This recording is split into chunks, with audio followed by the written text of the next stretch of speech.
திருநாளில் இது சிறப்பு.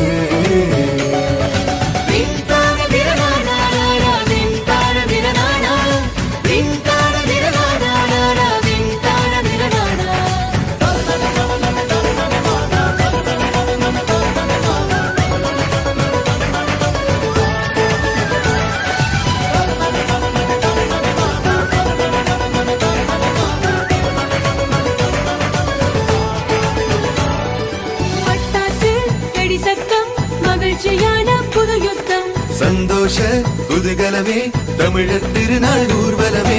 புதுசான ஓர் விஷயம் பழசாகுமே, நம்மில் மறையாத அன்பொன்று ஒளி வீசுமே.